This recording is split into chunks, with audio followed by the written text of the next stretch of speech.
Over to Proverbs 21, and we'll reread verses 30 and 31 as we begin this evening. We've been talking about the battle belongs to the Lord. God is mighty in battle.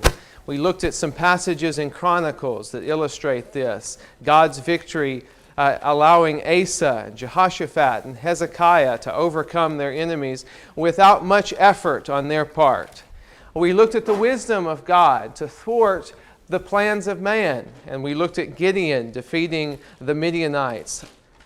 Now we want to think about what side will we decide to be on. Now it doesn't seem like much of a choice, does it? But still people make the choice.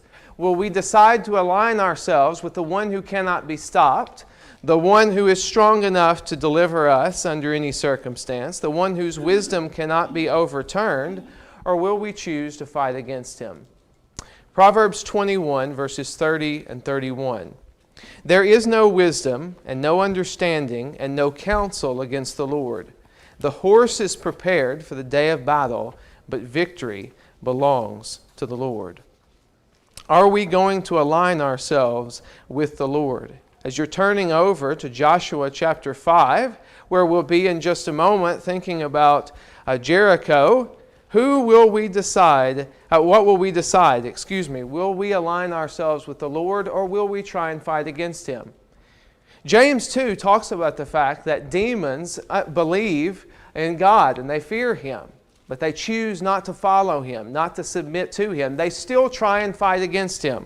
We're going to see the same thing, the same response, if you will, through people in Canaan as they see God and Israel marching into the land. They know they can't defeat God, but some of them try to fight against him anyway. Others seek to align themselves with God. So as we begin thinking about this, actually turn over to Joshua chapter 2, and we'll see the first example here in Joshua chapter 2. Is this a little loud to you? It's a little loud to me. It seems good to everybody else. Okay, maybe my ears are just ringing from all of the excitement. Okay. Joshua chapter 2, Joshua sends spies into the land of Canaan. They come to Jericho. They're going to spy it out, but they're found out. And so they have to hide, and they hide with Rahab. Rahab apparently has predetermined that she's going to help the spies because she doesn't want to fight against God. So in verse 8, look in verse 8, as soon as she has diverted the guards who have come to find these troops, she goes up on the roof where she has hidden them, and she talks with these men. And she says in Joshua chapter 2 in verse 9, I know that the Lord has given you the land, and that the terror of you has fallen on us, and that all the inhabitants of the land have melted away before you. For we have heard how the Lord dried up the water of the Red Sea before you when you came out of Egypt, and what you did to the two kings of the Amorites who were beyond the Jordan, to Sihon and Og, whom you utterly destroyed. When we heard it, our hearts melted. And you'll notice in the verses that we look at, that is the theme and the response of everyone as they see what God is capable of. They're terrified and they realize they can't fight against him. But notice her response now to her terror. She recognizes that God is unstoppable and that this battle belongs to God. There's no courage remained in any man any longer because of you, for the Lord your God, He is God in heaven above and on earth below. Now therefore, please swear to me by the Lord, since I have dealt kindly with you, that you will also deal kindly with my father's household, and give me a pledge of truth, and spare my father and my mother and my brother and my sisters and all who belong to them, and deliver our lives from death. I want to submit to the Lord. I know He's going to win. We're terrified and we've seen what is going to happen. We've heard the stories about God dividing the Red Sea. We've seen the Jordan River divided. And you are here. We know you can't be stopped. And I want to join you. I'm not going to fight against you. I want to be on your side. Only those who align themselves with the Lord are going to be able to succeed. So they make a deal with her, as you remember. And she, in faith, keeps her deal, her bargain. She puts that red cord in the window and keeps it there, as we'll come back to in Joshua chapter 6. Now, this seems like the obvious thing to do. Look at the last part of this chapter in Joshua chapter 2, verses 22 through 24. The spies go back to report to Joshua, and they say, look, everybody in the land is terrified. They know that God can't be stopped. So obviously, everybody is going to respond like Rahab, right? And there's going to be no battle at Jericho. Look in chapter 5 and verse 1. It came about when all the kings of the Amorites who were beyond the Jordan to the west, and all the kings of the Canaanites who were by the sea, heard how the Lord had dried up the waters of the Jordan before the sons of Israel, until they had crossed, that their hearts melted, and there was no spirit in them any longer because of the sons of Israel. The same thing that Rahab said, the same response that Rahab has, all of the kings of Canaan have the same response. They can't fight against God. The battle belongs to Him. Well, we might as well try, right? We might as well try. And so the people of Jericho and the people of Ai and the people in Joshua chapter 10 are still going to oppose God bringing His people into the land. Later on in Joshua chapter 9, after the battle of Jericho, the Gibeonites decide there is no way that they can fight against God. They've come to the same conclusion that Rahab has. And they don't know how they're going to work it out, but they know they've got to get inside Israel. They've got to make a covenant with them. They cannot fight against them. And so they make up this story. They've heard that they're keeping the laws of their God, and their God said they can't make a covenant with the people of the land. So they make up this story that they're coming from a distant land, and they have all of this circumstantial evidence to show that they've come a long distance, and they want to be part of Israel. They want to make a covenant with Israel. They do not want to fight against them. We've heard of your power. We've heard of what your God can do. We can't fight against that. And even though it is wrong what they have done, and Israel makes a covenant with them, these people in the land recognize they cannot fight against God. Now what's fascinating is the response to that in Joshua chapter 10. Several of the kings gather together, and they're terrified because Gibeon is one of the biggest cities in the area in verse 2. And so because they're scared of God, because they know they can't defeat God, because they're terrified that now Gibeon, one of the biggest cities, also recognizes this, they decide to fight against them, right? Instead of joining Israel themselves, instead of surrendering themselves like Rahab, like Gibeon, they decide to fight. So as we go over Joshua 5 and following this evening, who are we deciding? What side of the fence are we deciding to be on? We all recognize that God's power is great. We all recognize that God cannot be overthrown, that His wisdom is beyond that of man. But are we going to try and fight against Him nonetheless? Or are we going to join Him? So as you think about this now, let's turn back to the story right in the middle of this in Joshua chapter 5, beginning here in verse 13. Joshua has sent spies to Jericho to spy out the land. Now he goes himself to spy out the fortifications. In verse 13, it came about when Joshua was by Jericho that he lifted up his eyes and looked, and behold, a man was standing opposite him with a sword drawn in his hand. That is a bad sign when you're in enemy territory, isn't it? And he asked the man, "Are you on our side or are you on their side?" Right? And the man answers, "No." That is not an answer to the question, is it? The problem is you've asked the wrong question.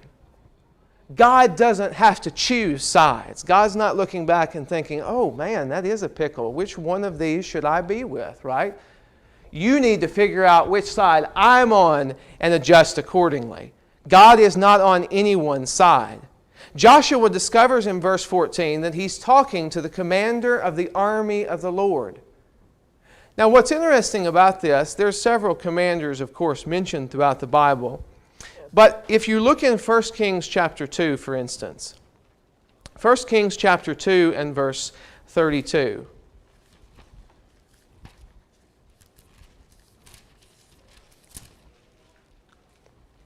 You'll notice here that Abner is the commander of the army of Israel under Saul, and Amasa is the commander of the army of Judah under David.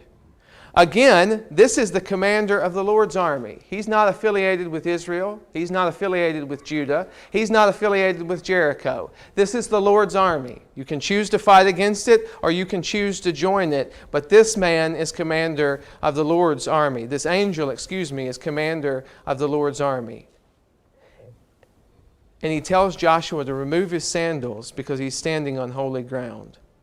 And Joshua now waits for what God said will be the battle plan. He immediately decides whose side he's going to be on. He's not just going to go against Jericho with his own plan. He's going to follow what this angel says. He's going to follow God. And so he gives him the battle plan in the first verses of chapter 6. The plan that you're familiar with. You're to march around the city one time for 6 days without making a sound, but the priests blowing the trumpets. And then to march around 7 times on the 7th day. And then finally they're to blow their trumpets and to shout. And God will bring down the walls of Jericho.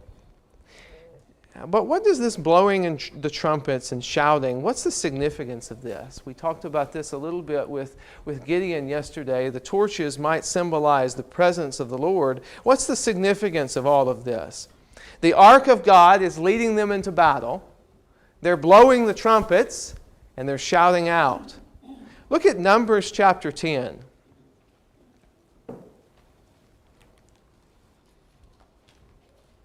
Numbers chapter 10, the first couple of verses, mentions a few times that the people were to blow trumpets. Some of them are times like calling the camp together because they're stationary and so they would need to be able to move around effectively and so gather the people together to move. Sometimes you blow trumpets to gather the people together for war. But also notice in verse 9 of Numbers chapter 10 that one of the reasons that you would blow the trumpet and shout is when you went out to battle that God would remember you and save you from your enemies. That seems to be the significance of what's going on here. Joshua is told to blow the trumpets, and Joshua tells his men to shout because of the command of the Lord, so that God will remember them and deliver them in this battle. Like the battles that we looked at yesterday, this battle is not going to be because of Gideon's military skill. It's not going to be because of the strength of Judah's army in the days of Asa. It's because they're following God's plan, and God is helping them, and God is remembering them. If you look at the end of this chapter, Numbers chapter 10, verses 35 and 36, you'll see that the ark of God often led the people out to battle. Now, we'll come back to that idea in just a moment in Numbers chapter 14. But the ark usually leads the people into battle. The ark symbolized the presence of God. God is going before them into battle. He's the one taking care of the battle. He's the one remembering them.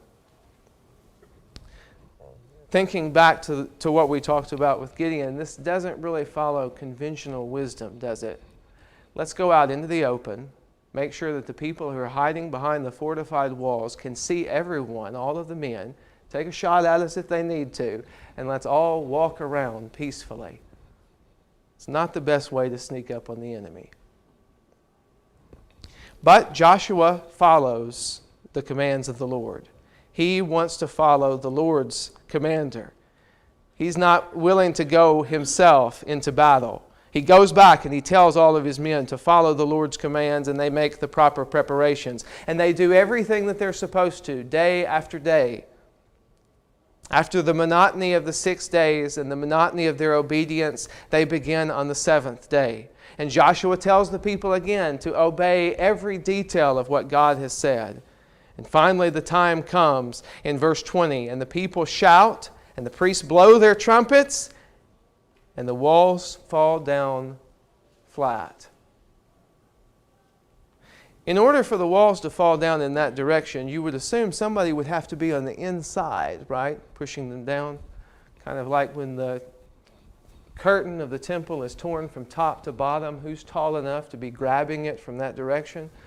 Who is inside pushing the walls down so that Israel can go in this direction? God is the one who puts the walls down. Joshua and his men go into the city and they destroy it, saving only Rahab, who had already decided not to fight against the Lord. Israel is successful in battle because they get on God's side, because they follow God's battle plan.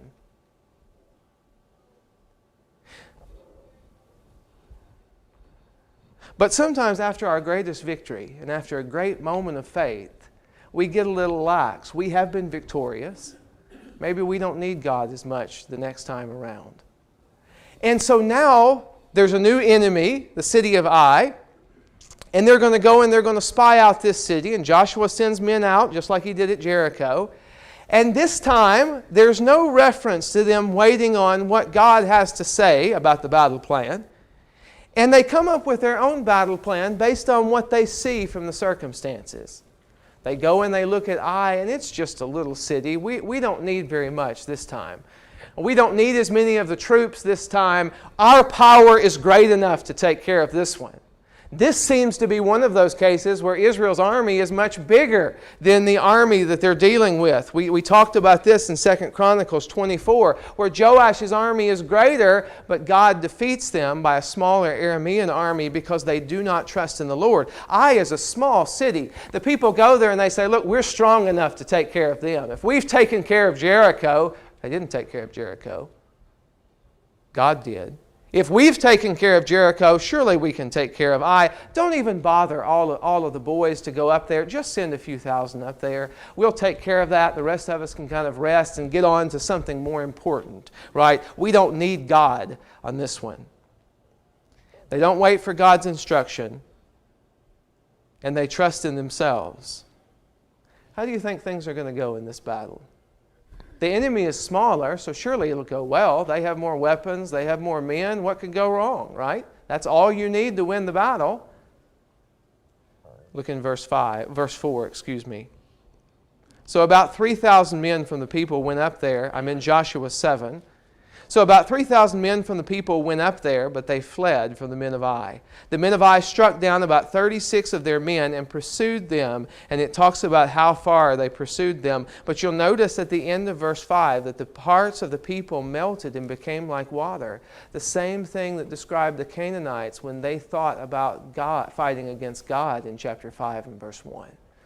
Israel is now on the other side of that. They have gone out to attack Ai without God's help. This is the only battle in Joshua where it specifically gives us a number of men that Israel loses in battle, 36. And this is the only battle recorded in Joshua where they lose. Things have not gone well. For one simple reason, they didn't wait for God's instructions. Joshua goes back to the camp and he tears his clothes. God, why have you done this? Why have you shamed us before our enemies? And the Lord quickly responds to Joshua in verses 10 and following, get up. This is not my problem. I am not the reason this has happened. You have sinned, right? Somebody, when we went to Jericho, no one was to take anything, but someone has taken from the things that were devoted to me and have hidden it in the camp. Until you take care of that problem, you cannot be victorious. Maybe that's the reason Israel went ahead into battle. God was not talking with them to tell them the battle plan because there was sin in the camp. Sin has separated Israel from God. Look in Deuteronomy chapter 32. A song that Moses taught Israel right before he dies. In Deuteronomy 32 and verse 30, rebuking Israel, Moses says, how could one chase 1,000 and two put 10,000 to flight unless their rock had sold them and the Lord had given them up? How is it that a smaller army could terrify Israel after a great victory only if God has turned the tables and God is not with Israel anymore? As we learned yesterday, numbers don't matter. It only matters Israel's association with God, anyone's association with God. Joshua has to fix Israel's relationship with the Lord before things can move forward. They find out Achan, and they kill him. And then they start over in Joshua chapter 8. And this time everything's different. God gives them the battle plan, and the battle plan is completely different. Take all your men. We need everybody. Take all your men and don't attack them directly. Ambush them. Set some people behind the city, and you'll notice that there are more people in ambush behind the city in Joshua chapter 8 and verse 12 from Israel's army that were even in the first conflict in chapter 7. There's 5,000 now in ambush behind the city. There was 3,000 in the first attack against the city. What do we learn from Joshua chapter 5 to 8? When Israel follows the Lord into battle, it's victorious. But Israel is defeated when they trust in themselves. It doesn't matter the numbers, doesn't matter the situation, doesn't matter the insignificance of Ai. As a matter of fact, you may know that Ai is not the name of this city. Joshua chapter 8 and verse 28 is a pun upon this. Ai just means destruction. We don't even know what this city was originally called. It's just the mound of destruction, the mound that nothing is left. It's not a big city, and it certainly wasn't anything after Joshua destroyed it. This is a worthless city that causes a lot of trouble for Israel because they don't trust in God.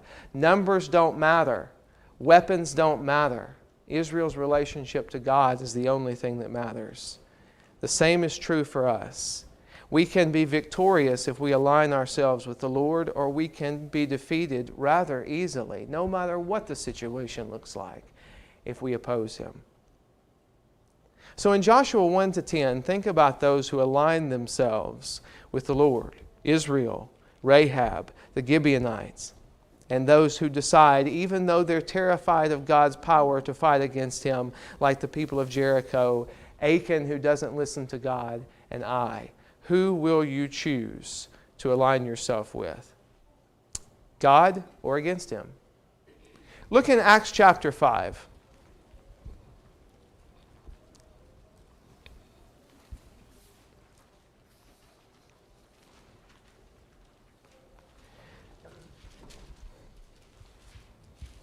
As you're looking over at Acts chapter 5 and reflecting on these chapters in Joshua, a change in our circumstance does not change the need for our dependence upon God.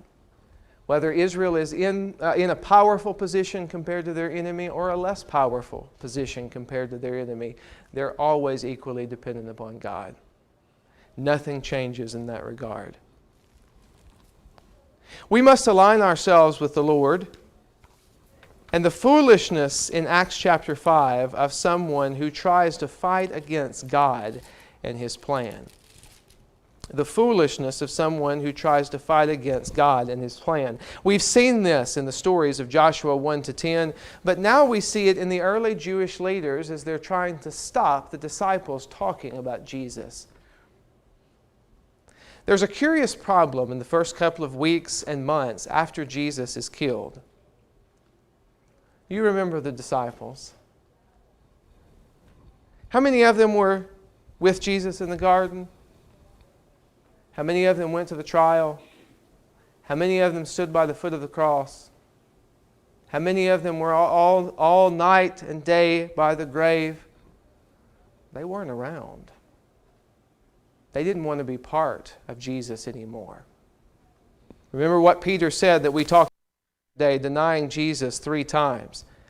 The disciples, even after Jesus has been raised, are hiding for fear of the Jews behind locked doors in John chapter 20 of verse 19 and following. They did not want to be associated with Jesus. They were worried that they would be next. But now, all of a sudden, these men that wouldn't say anything to anyone are called before the council that killed Jesus. Now, apparently, the layout of the council, we're not entirely sure, but you remember in Luke's account that when Peter denies Jesus, he looks over at him. There can be eye contact between those in the council being interrogated and those outside the council. In John's account, Jesus is asked by the high priest, well, who are your disciples? They're wanting to locate the disciples so that they can begin to kill them as well. And you can imagine at that time that you can hear Peter in the background denying Jesus. Everybody's looking over there. They've seen Peter and John in this area just a few months before, and they were denying any association with Jesus. And now these people won't quit talking about Jesus. They arrested them in chapter 3 in the temple after they'd healed a lame man, preaching about Jesus. And after they'd arrested him and stood them before the council, that is Peter and John, the two people outside who wouldn't come in, those two people would not be silenced. Those two people said, it is in the name of Jesus that salvation comes. Those two people, even though they were threatened, would not stop teaching. And the rest of the disciples, who were nowhere to be found after Jesus' crucifixion, also are joining them over and over again in the temple and throughout Jerusalem teaching. Finally, the high priests are at their wits' end, and the chief priests and Sadducees. And so in Acts chapter 5 and verse 17, they, filled with jealousy, decide to arrest them. But a problem that appears often in the book of Acts is those pesky disciples will not stay in prison. Don't you hate it when that happens? And the other problem is, instead of being so terrified that they've been arrested and giving up on the whole project, they go out. They're coming in this morning. Can you imagine this? The chief priests are coming in a position of power, right? We're going to put those disciples down. Bring them in here. They're what? They're not in there. What do you mean they're not? The guards are by the door. What do you mean? What's that we hear in the temple? They're teaching right now? At the time of trial? They're supposed to be right here in trial, and instead they're out there teaching? Well, bring them in. And so they bring these men in before the Sanhedrin that has convicted Jesus. And they ask him, and they say to them, they don't ask them a question, right? It's past that. We told you to shut up about Jesus and His resurrection. What are we going to have to do to you? And it says, Peter in verse 29. Peter doesn't say, I don't know Him.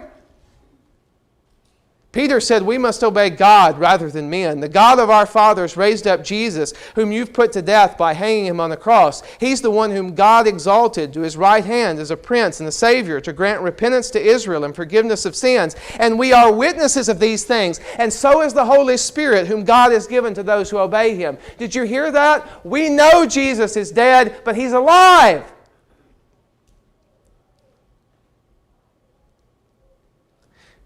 They're so frustrated with the disciples that they decide, let's go ahead and kill them. This is the very thing that they do to Stephen a couple of chapters later. But one guy says, wait a minute, there's something here that's not adding up, right? He said, put those guys outside for a minute and let's talk about this. Rabbi Gamliel, a teacher of the law, well respected by the people, one of Paul's teachers, stands up in the council and says this: we have been around a lot of messianic pretenders. There is no way to estimate. Books have been written about this. There's no way to estimate how many messianic pretenders get up, lead somebody away, and are killed by the Jews or the Romans at this time. This is nothing new. We've all seen Jesus-like figures before, right? Y'all remember Theudas? You remember Judas? But you know, something about this situation, yeah, we've seen it hundreds of times before, but it's not the same, is it? I mean, a lot of people followed Theudas while he was alive, but then when he was dead, his disciples were gone. Same thing with Judas. When he died, there were no disciples. Now, one thing that's interesting here is he says in verse 36, that after Judas is killed, his disciples dispersed and came to nothing. That is not said of Jesus' disciples after the crucifixion. But it is said before. Jesus said, remember, right before He's arrested, according to Zechariah, the shepherd will be struck and all of you will be scattered. All of you are going to be dispersed. And all of the disciples did run away from Jesus during that time. But the pattern is not being followed because these men who were dispersed before Jesus died and didn't want anything to do with Him before He died now are standing here before us time and time again saying He's alive. And they acknowledge in verses 30 through 32 that He died. That's the very thing that ended everybody else. They're not even backing away from it. They say He died. That's part of their story. That's part of their gospel. How in the world can we fight against this if death has not stopped it?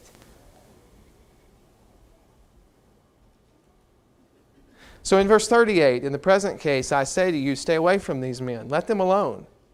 If this plan or action is of God, it will be overthrown. But if it is of God, you will not be able to overthrow it, or else you may even be found fighting against God, right?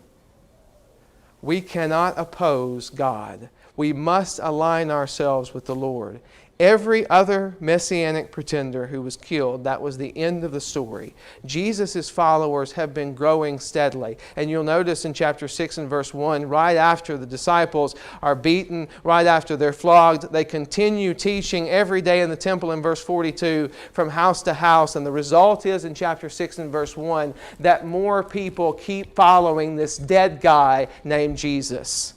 And in chapter 6 and verse 7, more people of the priests and the Sadducees who are trying the disciples are beginning to follow them in chapter 6 and verse 7. There's something different about this man who was dead, who we all saw die, who we convicted to die in this council.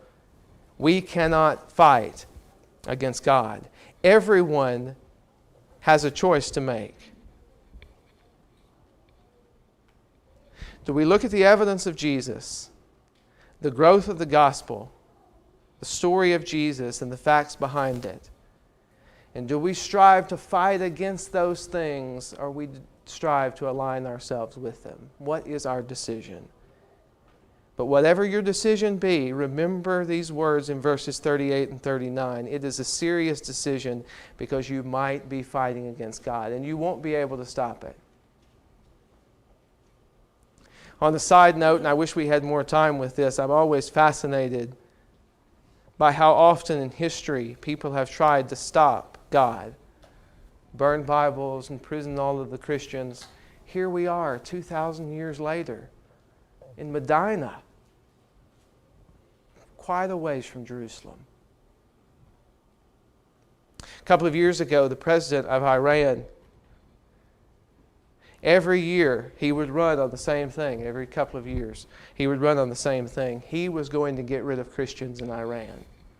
And during that period, there were more people baptized in Iran than any other country in the world. Look in 2 Chronicles 25.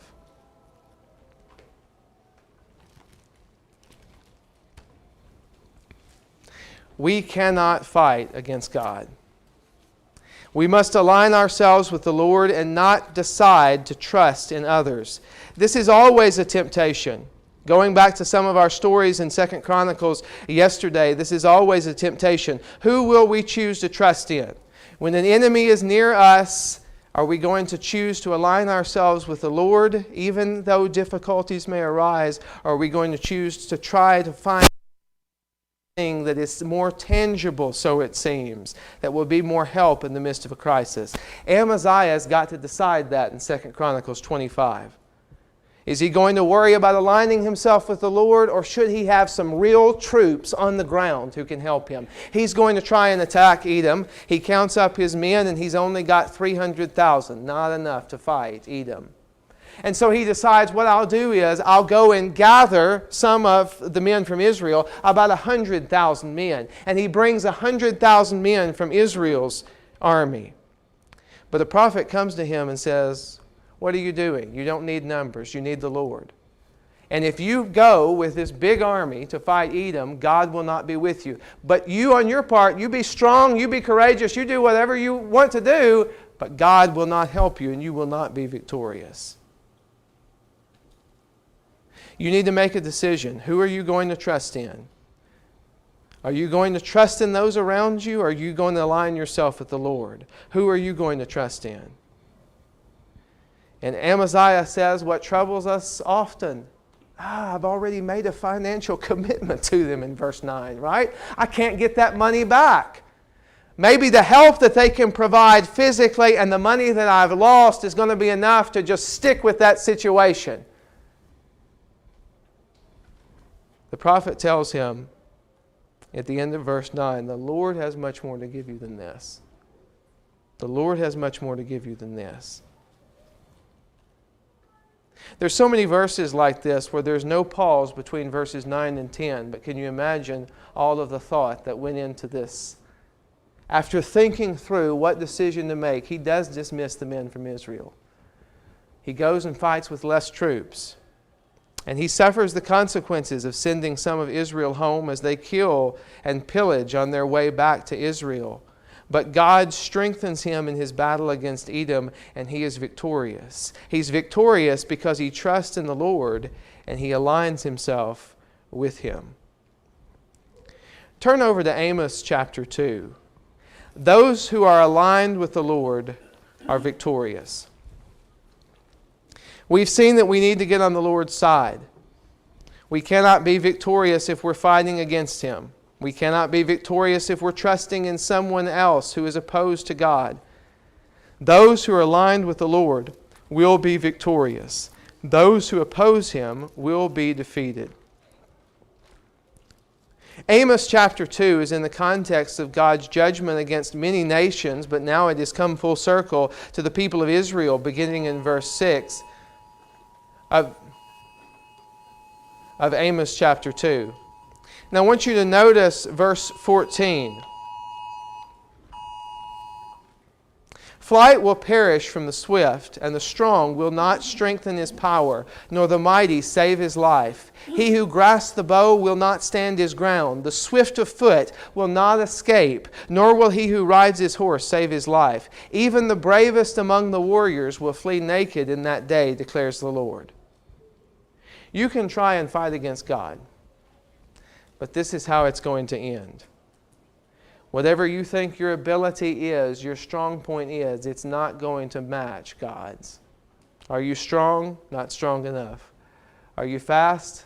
Not fast enough. Whatever your ability, it will not match God's. Jeremiah chapter 48, verses 43 and 44 say the exact same thing in slightly different terms. Terror, pit, and snare are coming upon you, O inhabitant of Moab, declares the Lord. The one who flees from the terror will fall into the pit, and the one who climbs up out of the pit will be caught in the snare. For I shall bring upon her, even upon Moab, the year of their punishment, declares the Lord. Whenever you're trying to run away from God, there is no place that you can hide. Amos chapter 9, verses 1 to 4 make the same point. You try and go up to the top of the mountain, he's already there. You try and go to the bottom of the sea, he's already there. You try and sneak up on him, he ambushes you, like we talked about from 2 Chronicles chapter 20. Those who oppose God will be defeated. But look in Isaiah chapter 40.